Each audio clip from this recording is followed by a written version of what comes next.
네, 오늘 본문의 말씀을 가지고 이렇게 제목을 정해 보았습니다. 예수님께서 하신 말씀이기도 합니다. 내 남편을 불러오라입니다. 내 남편을 불러오라.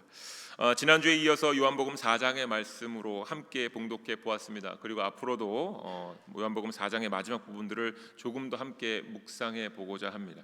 요한복음 4장에서 한 여인과 예수 그리스도의 대화하는 장면이 잘 기록되어져 있습니다. 그녀는 사마리아 지역에, 특별히 수가라는 동네에 거주하던 여성이었고요. 예수님께서 우물 곁에 계셨을 때에 앉으셨을 때 그녀도 물을 길러 우물가에 나옴으로 예수님을 만납니다. 그리고는 대화가 시작됩니다. 자, 여기서 잠깐 한번 이런 생각을 하게 되었습니다. 요한복음 4장을 묵상하다 보니까 제 마음 안에 이런 생각이 들었어요. 이 여인, 이 사마리아 지역에 이 수가라는 동네에 살고 있었던 이 여인에 대해서, 이 이방 여인에 대해서 성경은 왜 이렇게 많은 분량에 사용하고 있는가라는 겁니다. 정말로 왜 이와 같이 많이 4장 전체를 통해서 이 여인을 증거하고 있는가 하는 생각이 하게 되었습니다. 아마도 궁금증을 갖게 하는 것 또한 요한복음 4장에 기록된 목적이 아닐까 합니다.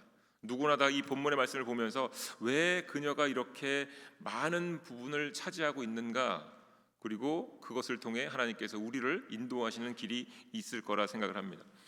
성경에 기록된 분량이 분명히 많다면 이는 중요하다라는 의미를 내포하고 있겠지요. 중요하지 않다면 이렇게 많은 분량으로 이방 여인에 대해서 기록하지 않을 듯합니다.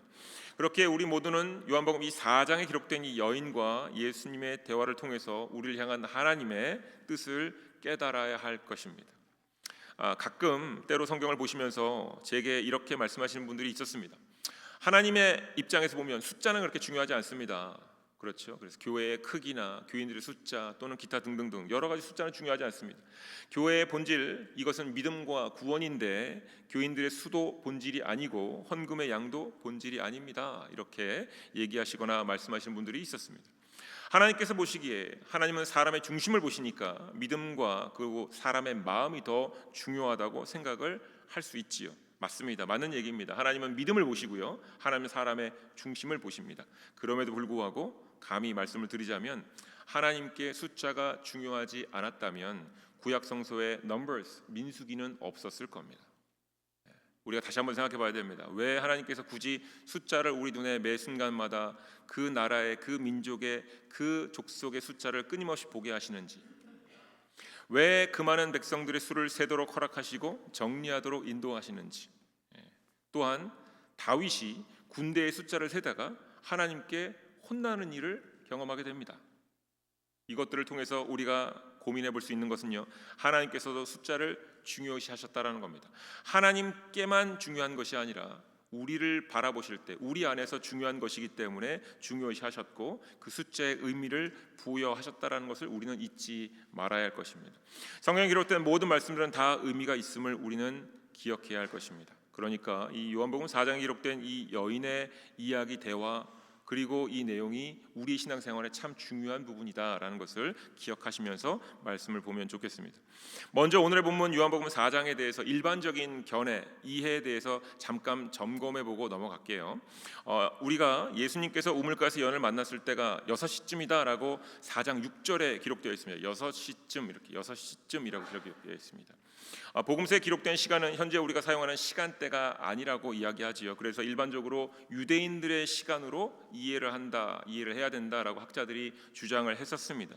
유대의 시간대와 현대의 시간대는 대략 한 6시간 정도 차이가 있으니까 예수님과 여인이 만났을 때는 정오 한 12시, 가장 해가 뜨거울 때쯤 될 것이다 라고 이해를 했었습니다. 그리고 정오 12시, 이 뜨거운 햇살 아래에 물을 길러 나온 여인이 있다라고 설명을 하는 겁니다. 뜨거울 때, 사람들이 잘 오지 않을 때, 일반적으로 햇살이 뜨거운 그 12시에 굳이 사람들은 나오지 않는데 이 때에 물을 길러 나왔다라는 것을 보면 12시에 특별히 이 여인이 뭔가 자신의 삶 가운데 숨기고 싶은 것, 외면하고 싶은 것, 사람들과 만나고 싶지 않은 것 등이 있었다라고 이해를 하지요. 자, 그런데요, 이와 같은 학자들의 주장이 조금씩 바뀌어가기 시작합니다. 요한복음은 예수님께서 부활 승천하신 뒤에 두 세대 총 60년 정도가 지난 시점에 기록되었다라고 말씀을 드렸습니다. 그래서 유대교의 시간력을 사용하지 않았을 것이 분명하다. 로마의 시간대를 사용했을 것이 분명하다라고 주장을 새롭게 하기 시작합니다. 성경에 6시라고 기록되어 있습니다. 그런데 성경에 6시라고 기록되어 있다면 다른 마태, 마가, 누가에서는 플러스 6을 하든지 마이너스 6을 하든지 해야 되는데 성경에서 6시, 특별히 요한복음에서 6시 그러면 6시라고 받아들여야 된다라는 겁니다. 새벽 6시든 아니면 낮 6시든 6시라는 겁니다. 예수님께서 제자들과 새벽 6시에 오셨을 리도 없지요, 이 마을에. 그리고 제자들이 먹을거리를 찾아 나섰어요. 그런데 새벽 6시에 먹을거리를 찾아 나섰을 리도 없었을 겁니다. 따라서 6시라는 기록은 낮 6시, 오후 6시일 가능성이 큽니다. 따라서 오후 6시에 예수님과 이 여인이 우물가에서 만났다라고 보는 것이 보다 더 정확하다라는 설명입니다. 여인들은 사람을 피해서 우물가에 나온 것이 아니다라고 설명하는 겁니다. 마치 우리가 알고 있다시피, 많이 들었다시피 남에게 숨기고 싶은 것이 있어서 어떤 삶의 애절함에 대한 사연이 있을 것이다 라는 극적인 상황은 요한복음 4장을 이해하는데 불필요한 설명이다 라고 말하는 겁니다. 심지어 오해를 불러일으킬 상황이 될 수도 있다 라고 주장을 합니다. 자, 또 한 가지 더 있습니다. 오늘 설교의 제목과도 연결이 되어 있습니다. 남편에 대한 이야기입니다. 내 남편을 불러오라 라고 예수님께서 16절에 말씀을 하시는데 17절에 이 여인이 남편이 없나이다 이렇게 얘기하죠. 이에 예수님께서 대답하십니다. 17절 후반부에 내가 남편이 없다 하는 말이 옳도다 이렇게 말씀하셨습니다. 자, 그리고는 그녀의 상황을 자세하게 설명합니다. 18절에 너에게 5 남편이 있었고 지금 있는 자도 내 남편이 아니니 내 말이 참되도다 이렇게 말씀하십니다. 자, 이와 같은 대화의 말씀을 묵상하는 우리들은 순간 무릎을 탁 칠 수 있습니다. 아하, 그럴 수 있어요. 그럼 그렇지 라고 말할 수 있습니다. 12시 뜨거울 때에 나온 이유가 있었겠구나 라고 말할 수 있습니다. 남편이 5이라는 예수님의 말씀에 우물가에 온 이 여인은 정결하지 않은 여인이라고 생각을 하고 예수님께서 죄인을 만나러 오셨구나라고 생각을 합니다. 그래서 12시에 정오에 남들 오지 않는 순간에 왔겠구나라고 생각을 합니다. 자, 이렇게 이해하면서 이야기의 분위기는 극에 달합니다. 야, 이게 얼마나 큰 사건인가 생각할 수 있지요. 그런데 만약 이러한 이해가 오해라면 어쩌시겠습니까? 이스라엘에는 게데온이라는 관습이 있었습니다. 여러분 잘 아실 겁니다. 예수님께서 마태복음 22장에 부활을 믿지 않은 사두개인들과 대화를 나누실 때 이 게데온에 대한 질문을 받으십니다. 7형제의 장남이 결혼 후 후세를 잊지 못하고 먼저 세상을 떠났을 때 장남의 동생들이 차례대로 후세를 잇도록 형수와 결혼을 해야 하는 풍습이 바로 게데온입니다. 오늘 본문에서 남편이 5인 사마리아 여인에게 예수님께서는 정확하게 말씀하십니다. 남편이 5이라는 것보다 더 중요한 부분이에요. 지금 있는 자도 내 남편이 아니니 라고 말씀하시는 거예요. 처음 결혼했던 그 남편, 그녀가 정말 너하고의 짝이었는데 그는 죽었고 게데온으로 인해서 후세를 얻었다 할지라도 그 대상은 남편의 형제이지 남편이 아님을 예수님께서 정확하게 지적하셨다라는 겁니다. 자, 여러분, 여인의 상황이 안타까운 것은 사실입니다. 남편을 먼저 떠나보내고 어렵게 살아가고 있는 것은 사실입니다. 하지만 남편이 다시 5일 만큼 정결하지 않은 것도 아니라는 것, 또한 현재 남편도 그녀의 남편이 아니라는 것이 단지 계대혼에 대한 설명 정도였다면 그녀의 상황은 우리가 짐작하는 것처럼 죄인 중에 죄인이요 상종 못할 사람이 아니라는 겁니다. 그저 상황이 딱한 형편의 여인이라는 것입니다. 자, 그렇다면 이제는 이런 극적인 상황들, 극적인 환경들을 다 제거해 놓고 오늘 본문 말씀을 이해하는 것이 필요하겠습니다. 자, 예수님께서 수가성의 우물가에서 만난 여인에게 물을 좀 달라 이렇게 말씀하셨습니다. 지난 시간에 함께 나누었는데요, 물을 길러온 여인의 삶을 아셨습니다. 그녀에게 필요한 것은 진짜 이 먹는 물 정도가 아니라 그녀의 이 갈급함을, 삶에 대한 갈급함을 해결할 바로 생명수 하나님을 바로 아는 것이 그녀에게 필요했다라는 겁니다. 예를 들자면 이런 겁니다. 이스라엘 백성들이 광야에서 만나라는 것을 매일매일 먹게 됩니다. 일하지 않고 먹을 수 있는 음식이 만나이지. 그러니까 그 만나를, 일용할 양식을 하나님께 주심을 먹고 마심으로 그들이 하나님께서 우리의 삶을 책임지신다라는 것을 깨닫고 알게 하신 사건이기 때문에 하나님의 주권을 인정하는 자로 나아가야 합니다. 하지만 사람들은 만나를 먹으면서도 끊임없이 스스로의 삶을 살아내려고, 지켜내려고 노력했다는 겁니다. 만나는 만나고 내가 원하는 것이 있으니 또 내가 더 노력하면서 뭔가 삶을 일구며 살아가더라라는 겁니다. 마찬가지입니다. 수가성 여인은 물만 먹으려고 길러온 것이지만 결국 그녀는 물을 매번 마시면서 이 갈급함, 육신의 갈급함 말고 영적인 갈급함을 하나님께서 책임져 주신다는 것을 깨닫도록 인도함을 받는 겁니다. 매일매일 하나님께서 함께 하신다는 것을 깨달았어야 했습니다. 하지만 그녀는 물만 마셨고 물만 길러 나왔습니다. 사실 어찌 보면 우리의 삶과 크게 다르지 않아 보입니다. 사람은 물이 없고 먹을 것이 없으면 죽을 수밖에 없는 존재입니다. 따라서 하루를 살아갈 양식을 넉넉히 가지고 있다라는 것은 분명 하나님의 은혜입니다. 이것이 믿는 이들이 고백이어야 한다라는 것이죠. 이로써 감사의 삶을 매일매일 살아갈 수 있도록 하나님께서 인도해 주시는 겁니다. 예수님께서 물을 좀 달라라고 말씀하신 그 예수님께서는 그녀의 마음의 문을 두드리시는 겁니다. 물을 좀 달라. 나에게 물이 필요한 것이 아니고 그녀의 마음을 헤아려 주시는 겁니다. 그녀에게 정말 영생수가 필요한 것을 아셨습니다. 그녀의 삶으로 들어가 하나님께서 그녀의 삶을 책임져 주신다는 걸 깨닫게 하시겠다라는 의지를 보여주신 겁니다. 물을 좀 달라. 그녀는 현실로 인해서 마음이 냉담한 상태였어요. 본인의 처지와 상황이 너무 안타까우니 속상하니 그는 마음이 차가웠습니다. 그래서 적극적으로 자신의 상황으로 자신의 입장으로만 예수님께 대답하기 시작합니다. 예수님께서 영생하도록 솟아나는 생명수에 대해서 이야기를 꺼내자 그녀가 이렇게 대꾸합니다. 여기 물 길러 오지도 않게 해달라고 간청합니다. 이러한 그녀의 형식적인 답변을 향해서 예수님께서는 내 남편을 불러오라 말씀하십니다. 내 남편을 불러오라.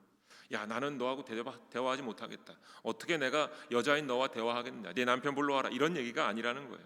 물을 달라는 정도의 질문을 넘어서서 수가성에 살고 있었던 이 사마리아 여인에게 가장 중요한 상황, 그녀의 형편을 콕 집어서 얘기하시는 겁니다. 내가 너의 상황을 안다. 너의 필요를 안다. 하시면서 문을 더 세게 두드리시는 겁니다. 물만 가져오라가 아니라 내 남편을 불러와라 하시면서 그녀의 삶으로 깊숙이 들어가십니다. 그녀의 가정, 개인적인 상황, 그녀의 삶의 컨텍스트를 언급하신 것입니다. 자신의 가장 중요한 상황을 언급하신 예수님으로 인해서 여인이 놀랍니다. 그래서 그녀는 예수님을 선지자라 칭하면서 대화의 방향을 돌립니다.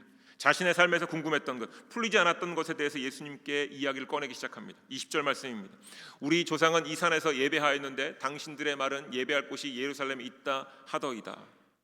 자, 그녀의 관심은 예배할 곳, place, 장소에 대한 이야기입니다. 그녀의 마음 안에 예루살렘이라는 그 장소에 대한 갈망과 동시에 피해의식이 있었어요. 예루살렘으로 갈 수 없는 자신의 처지, 자신이 사마리아인이라는 것, 구원에 대한 소망이 있습니다. 동시에 본인의 혈통은 순수 혈통이 아니라는 피해의식이 있었습니다. 그래서 가야 할 곳에 가지 못하고 있다는 생각과 동시에 자신의 삶에 대한 나름의 변명을 내어놓는 겁니다. 그럼에도 불구하고 이곳은 야곱이 허락한 그 땅 아닙니까? 이렇게 얘기하는 겁니다. 이 예수님께 답변하십니다. 21절, 이 산에서도 말고 예루살렘에서도 말고 너희가 아버지께 예배할 때가 이르리라 말씀하십니다. 자, 예수님께서 말씀하신 이 22절 말씀이 너무나 중요합니다. 예수님께서 뭐라고 말씀하십니까? 예배할 장소를 주목하시지 않고 예배할 때에 대해서 말씀하십니다. 여러분, 이 장소와 때의 차이를 구분하실 수 있으시겠습니까? 장소와 때의 차이를. 장소는 가야 하는 곳입니다. 장소에 도착하는 것이 우선적으로 해결되어야 그 뒤에 예배할 때를 얻는다 여깁니다.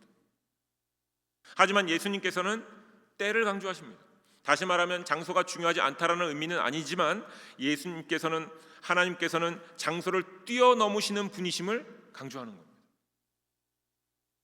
솔로몬이 세운 예루살렘 성전과 여로보암이 세운 단과 베델 근처의 신전, 어디가 더 정통이냐, 어디가 이단이다라는 설명을 하시는 것이 아니라 하나님께서는 집이 필요 없는 분이시다, 장소를 뛰어넘어 존재하시는 분이시다라는 것을 그녀에게 말하기 시작합니다. 동시에 22절에서 다시 말씀하십니다. 너희는 알지 못하는 것을 예배하고 우리는 아는 것을 예배하노니 이는 구원이 유대인에게서 남이라 하십니다. 사마리아인들은 잘 알지 못했다라고 말씀하시는 의미입니다. 여로보암이 세운 신전에서 예배를 드리던 이들은 하나님 말씀의 의미를 알 수 없었습니다. 왜냐하면 여로보암이 그곳에 신전을 세우고 그곳에 금으로 황금 송아지를 만들어 놓으니 예루살렘 성전으로 내려가지 못하고 그곳에서 예배를 드리다 보니 하나님 말씀을 왜곡되이 하나님 말씀의 뜻을 잘못 전하는 이야기들을 끊임없이 교육받았다라는 겁니다. 그러니까 여로보암이 세운 신전에서 예배드렸던 이들은 하나님 말씀의 의미를 제대로 알 수 있는 기회조차 얻지 못했습니다. 여로보암이 왕권을 지켜내려고 세운 신전으로 말미암아 하나님의 이름은 불러보았을지 모르겠지만 하나님에 대해서 말하는 것보다 야곱에 대해서 자신들이 지키고 유지하고 있는 문화와 전통에 더 무게를 중심을 두고 생활했다라는 겁니다. 그래서 그녀가 한 얘기가 바로 야곱이 판 우물이다, 이 얘기를 강조하는 겁니다. 그것 하나만 가지고 삶을 살아왔다라고 보여집니다. 자, 그렇다고 진짜 성전은 예루살렘 성전이다라는 의미만을 이야기하는 것이 아닙니다. 바리새인들 율법주의자들이 예루살렘 성전에서 끊임없이 예배를 드리고 말씀을 증거하고 했지만 결국 그 성전은 무너져야 할 성전이었습니다. 그럼에도 불구하고 하나님께서는 이스라엘 백성들, 특별히 남유다의 백성들에게 허락하셨던 하나님의 언약, 하나님의 뜻을 온전히 이루어질 수 있도록 그곳으로부터 시작해야 된다라는 원래의 언약을 강조하신 부분입니다.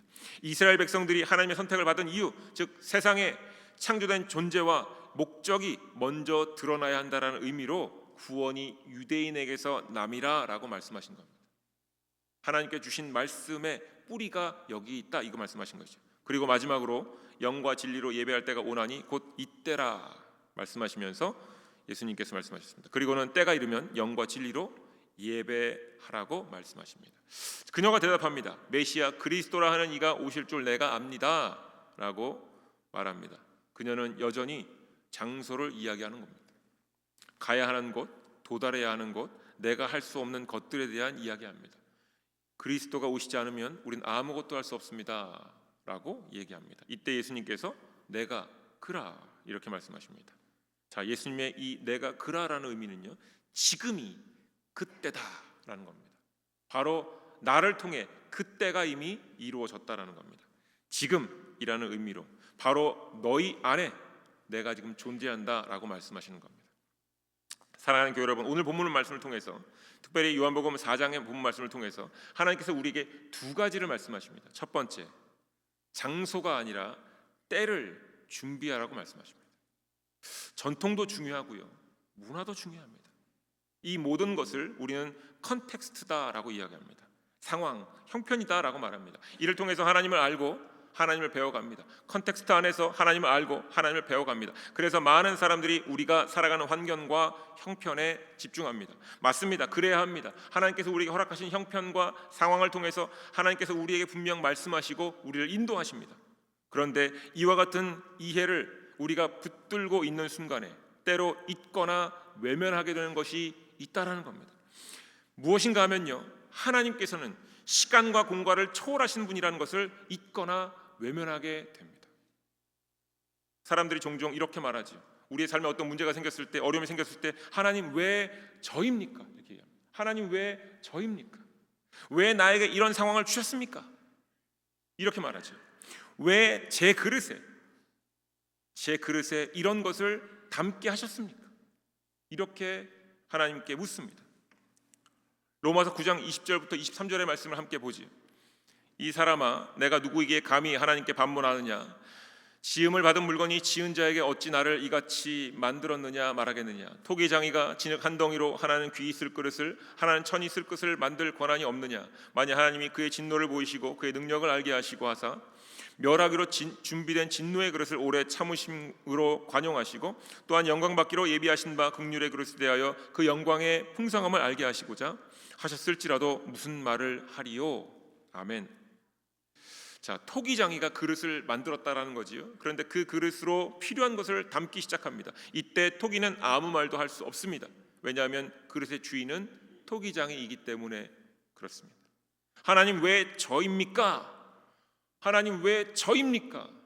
라고 하는 질문은 장소만 생각하는 질문입니다. 때를 모르는 질문입니다.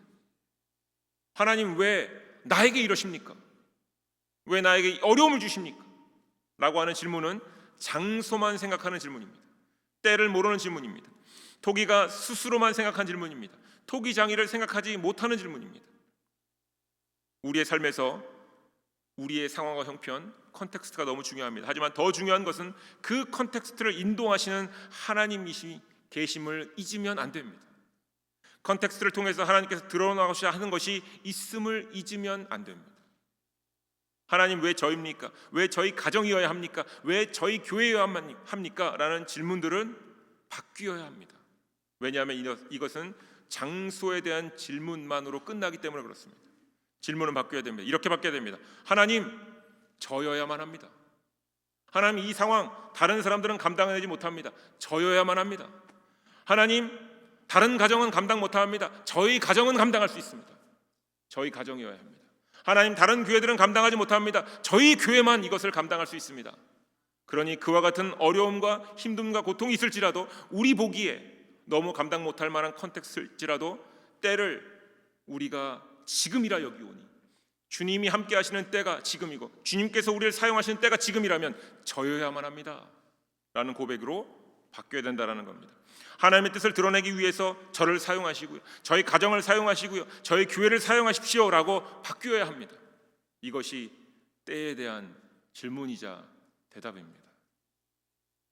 두 번째로, 장소에 대한 질문에 대해서 때에 대한 질문으로 바뀌면서 예수님께서 영과 진리로 예배하라 하고 말씀하십니다. 이 말씀의 의미는 예수님을 통해서 예수님 안에서 예배를 드리게 된다라는 의미입니다. 다시 말하면 삶으로, 우리의 삶으로 예배를 드리라라는 겁니다. 수가성의 여인은 사마리아 사람입니다. 야곱의 우물을 중시했고요, 단과 베델의 신전에서 예배를 드렸습니다. 예루살렘 성에 살던 사람들이 하나님의 말씀을 온전히 따르지 못했기 때문에 그들의 삶도 온전하다고 말할 수는 없겠지만 그들은 하나님의 말씀을 받은 것은 사실입니다. 온전한 말씀을 받은 것은 사실입니다. 이와 반대로 사마리아 수가성에 살던 여인, 그 지역에 살던 모든 사람들은 하나님의 말씀도 왜곡된 것을 받았습니다. 제대로 전해주는 사람이 없었습니다. 그랬기 때문에 예수님께서 그 자리에 친히 찾아가신 겁니다. 오늘의 말씀을 통해서 하나님께서 우리에게 말씀하시는 것은요, 믿음의 사람들은 장소를 찾는 것이 아니라 때를 구해야 된다. 그리고 그때가 주님의 때라면 언제든지 그 순간 오지랖이 넓어야 된다라는 거예요. 여러분, 오지랖이 넓으시길 주님의 이름으로 축원드립니다. 세상의 일들에 오지랖이 넓으시면 안 되고요, 주의 일에서 오지랖이 넓으셔야 됩니다. 컨텍스트 안에서 스스로 머물게 하면서 나만 잘 알면 되는 것은 하나님께서 바라시는 모습이 아닙니다. 예수님을 통해서 예수님으로 예배를 드리려면 예수님의 마음으로 나와 다른 상황, 형편에 있는 모든 사람들을 찾아 나서야 된다는 겁니다. 왜냐하면 하나님께서는 시공을 초월하시는 분이기 때문에 그렇습니다. 하나님, 저여야만 합니다 라는 때를 구하는 마음을 얻었다면 이제는 그 때를 나누고 전하는 마음으로 때를 얻지 못하든지 사람들을 찾아 나서야 한다는 겁니다. 나는 괜찮으니, 내 과정은 괜찮으니 하나님 지금이 너무 좋아요, 땡큐 so much, 너무 지금 이 상황 좋습니다, 하나님 감사합니다 하고 가만히 있어야 되는 것이 아니라, 하나님 내가 괜찮으니 혹시 안 괜찮은 사람이 누구인가요? 하나님, 저여야만 합니다, 제가 감당해야 합니다 라는 마음을 품어야 한다는 겁니다. 그리고 예수님께서 사마리아 여인을 만나셨던 것처럼 하나님을 잘 알지 못하고 때로 오해하고 있었던 분들을 찾아 나서야 되는 겁니다. 하나님, 나를 사용하셔서 하나님을 제대로 알고 증거하게 하시고 또한 오해와 갈등과 아픔들은 함께 풀어낼 수 있도록 나를 사용하시옵소서라고 해야 되는 겁니다. 하나님, 내가 괜한 오해를 받기를 원치 않습니다. 하나님, 제가 괜히 사람들 사이에 꼈다가 어려움 당하기 생기고 싶지 않습니다. 하나님, 저는 지금이 딱 좋으니 이 정도가 좋습니다. 이것은 여전히 장소만을 구하는 마음입니다.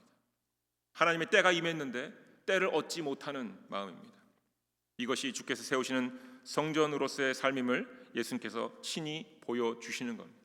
사랑하는 교회 여러분, 장소를 넘어서 때를 준비하시길 주님의 이름으로 축원드립니다.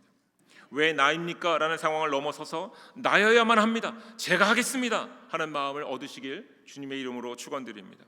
또한 상황 형편에 따라 저는 괜찮습니다 라는 상황이 있다면 이제 그 상황에서 일어나셔서 모두가 괜찮길 소망합니다 라는 마음으로, 이 하나님께 주신 때를 통하여서 오지랖 넓게 이웃들의 삶과 신앙에 참여하여 하나님의 크신 은혜를 나누시는 모두가 되시길 주님의 이름으로 간절히 축원드립니다. 이로써 주께서 세우시는 성전의 역할을 세워가시면서 감당하시면서 모두가 주님께서 가장 기뻐하시는 삶의 자리에서 때를 얻으시고 승리하시길 주님의 이름으로 간절히 축원드립니다. 기도하겠습니다.